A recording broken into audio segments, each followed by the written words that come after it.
Saudações, senhoras e senhores, sejam bem-vindos ao segundo vídeo aqui do nosso curso de Fundamentos de Circuitos Elétricos, quase que eu ia falar análise, né? Bom, hoje eu vou falar rapidamente aqui sobre carga e corrente, né? Aí lendo aqui, o conceito de carga elétrica é o principal elemento utilizado para explicar todo o fenômeno elétrico. Além disso, a grandeza mais básica em circuitos elétricos é a carga elétrica. Todos nós já experimentamos o efeito de uma carga elétrica quando tentamos tirar nosso suéter de lã e ele permanece preso ao corpo, ou quando andamos sobre o carpete e levamos um choque. Isso daqui é um experimento clássico, tá? Eu não sei quantos de vocês aí vão ter registro de água mesmo, né, do chuveiro, para abrir o chuveiro, para vocês ligarem o chuveiro, abrirem a água ali do chuveiro. E quantos de vocês têm registros de metal e os registros metálicos, né? Eu vejo poucas casas com esse tipo de registro, né? Mas muita gente pensa que é por conta do chuveiro, cara. Não é por conta do chuveiro. O chuveiro não tem nada a ver com isso, tá? Nem que o chuveiro fique energizado, não tem nada a ver. Porque a água corrente, ela não conduz eletricidade. A gente vai ver isso mais pra frente também, tá? Mas, de certa forma, você andando descalço pela casa, ou melhor, você estando calçado, né? E aí você permanece descalço, você está todo carregado ali, está cheio de carga elétrica no corpo, todo carregadão, pá, beleza. Aí tu vai tomar aquele banho, né? Vai lá, tira o chinelo, pá. Quando você encosta a tua mão naquele condutor, porque lembrando que o metal é um condutor elétrico, né? Você encosta a sua mão ali, há uma passagem de corrente, né, da sua mão, do seu corpo, para aquele metal. Por isso você sente o choque, tá? Isso é exatamente o que ele está dizendo aqui, carga e corrente. Carga é o que você tem antes de tomar o choque. Corrente, né, é o que você sente durante o choque, né? Eu acho que, cara, essa foi a explicação mais fenomenal, né, que eu já fiz aqui pro YouTube, porque de fato é isso. A corrente, ela é o fluxo ordenado de elétrons, né? A carga são elétrons estáticos, eles ficam ali estáticos, não há movimento. Não há movimentação. Elétrons parados, você não tem eletricidade, né? Você só tem, perdão, você tem eletricidade, mas você não tem eletrodinâmica, né? Certo?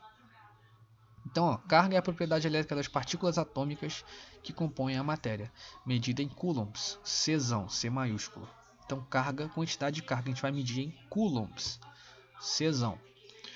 Nós sabemos a partir da física elementar que toda a matéria é constituída de blocos fundamentais chamados átomos, e que cada átomo possui elétrons, prótons e nêutrons.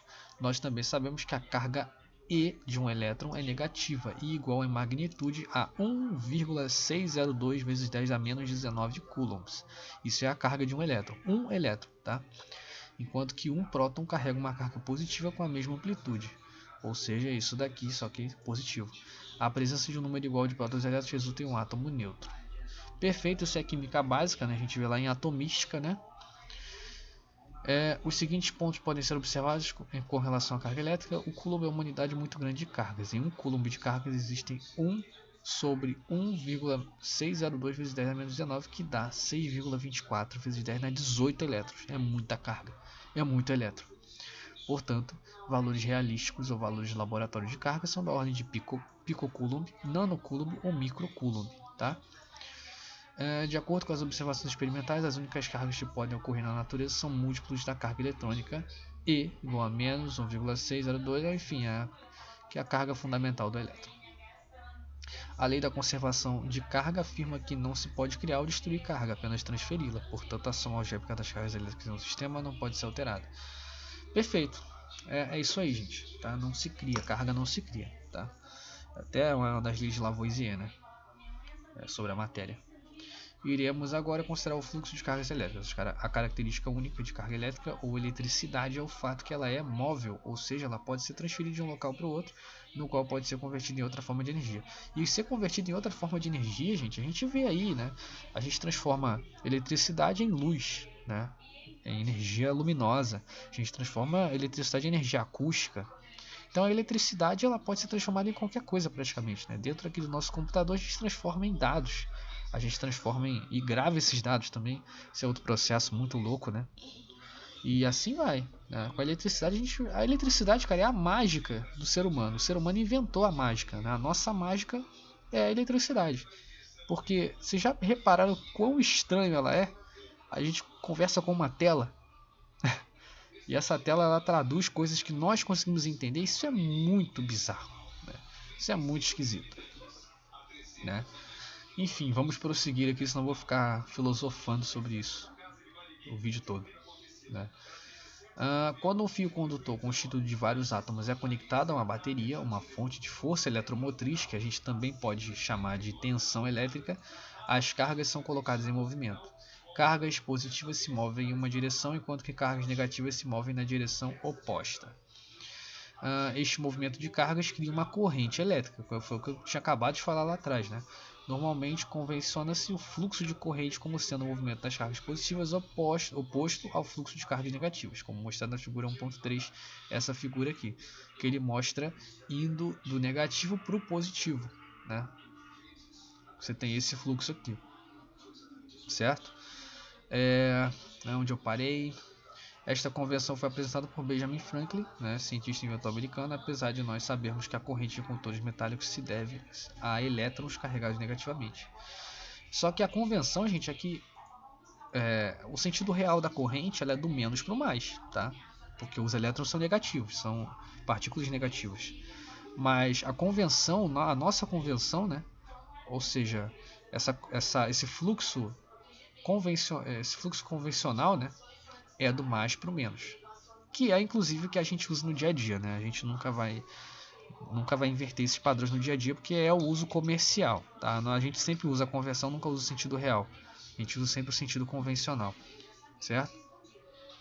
E aqui mais uma definição: corrente elétrica é a taxa de variação de carga em relação ao tempo e medida em ampere. Olha só que bacana.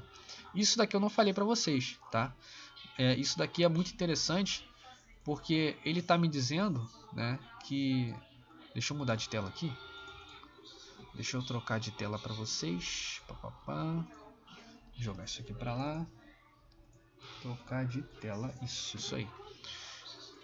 Ele está me dizendo então que a relação entre corrente, né, entre carga e tempo, né, ou seja, a variação da carga no tempo,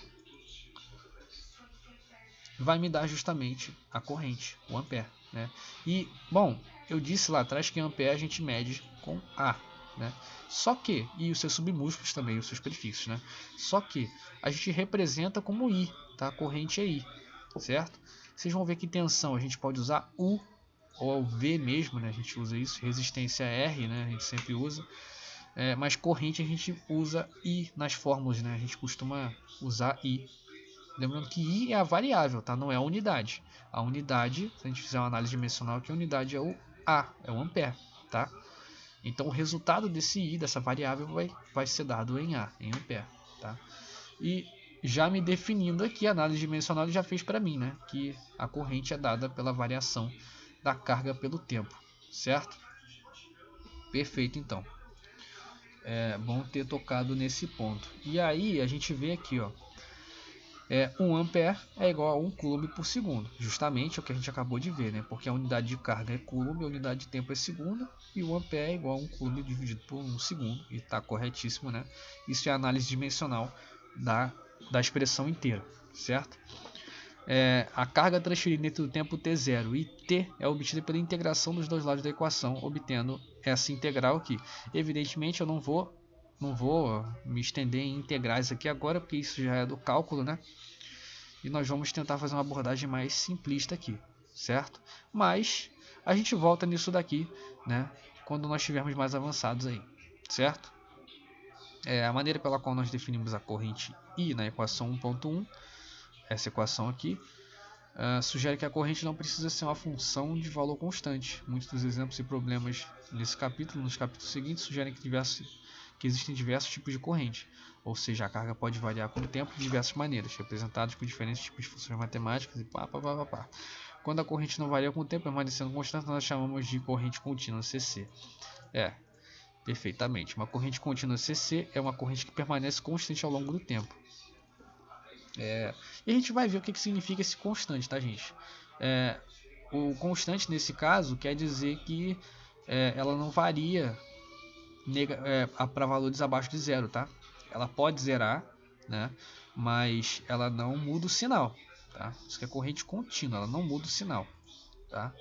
E por convenção o símbolo I é utilizado para representar esse tipo de corrente constante. E aí eu, né, já expliquei isso para vocês lá atrás, que a gente vai usar o I, certo? Aqui tem algumas coisas, algumas observações. Capacitores de grande capacidade utilizados em algumas fontes de potência podem armazenar até meio coulomb de carga. Nossa. Uma corrente variante no tempo é representada pelo símbolo I minúsculo. Então tá aqui uma coisa que eu não falei para vocês, né?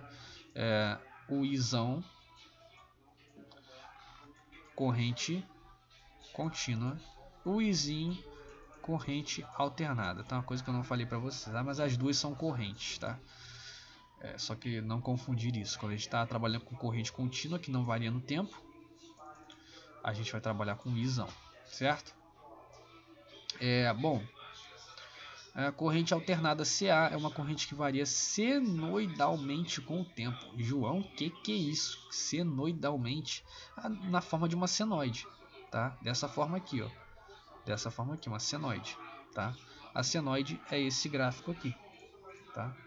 Esse gráfico aqui é uma senoide, tá? É o gráfico dos senos, né? Gráfico dos senos, tá? Só isso, nada de novo. É o gráfico dos senos. Isso que é senoide. Aqui está o gráfico da corrente contínua, permanece constante com o tempo, e aqui está o gráfico da corrente alternada. Aqui eu achei uma coisa interessante, porque ele fala que a corrente que varia senoidalmente com o tempo. Cara, mas nós temos correntes alternadas de todos os tipos, tá? A gente vai ver que tem corrente alternada. Aqui tá, ó, tensão, tempo. Tem corrente alternada, cara, que ela faz isso, ó. Isso aqui nós chamamos a corrente dente de serra, né? Porque ela tá justamente no formato de dente de serra, né? É a Sol Wave, né? Que a gente chama.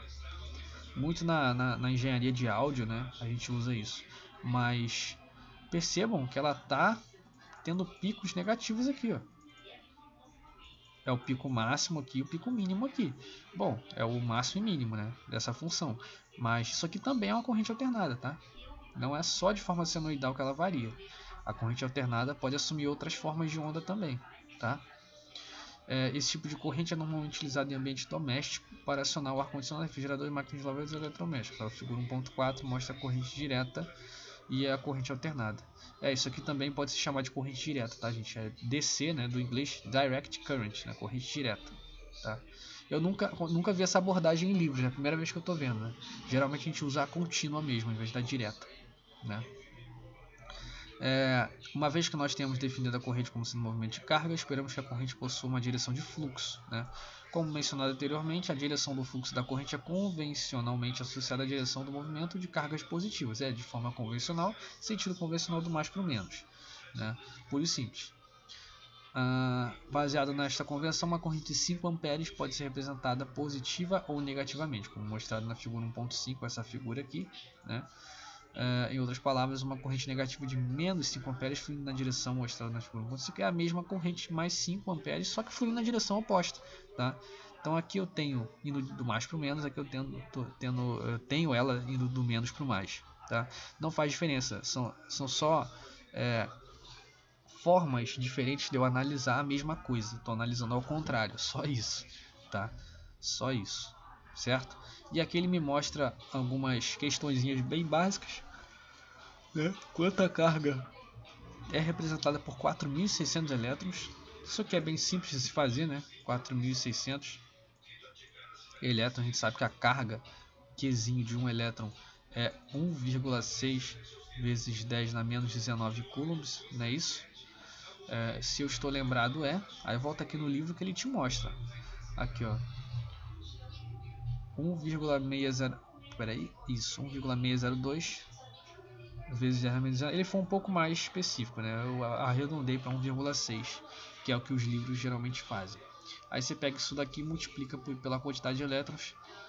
É claro que eu não vou fazer essa multiplicação, né? Porque isso aqui vai demorar pra cacete, né? Vamos seguir. Aqui outro problema, né? Problema prático, determina o total de carga representada por 2 milhões de prótons. Evidentemente, eu vou ter a mesma questão, né? Só que agora a gente vai ter que mudar o sinal, tá? Porque lembra que a carga do próton ela é justamente os mesmos 1,6 vezes 10 na menos 19, só que de forma positiva, tá? De forma positiva, beleza? Então, vamos continuar aqui.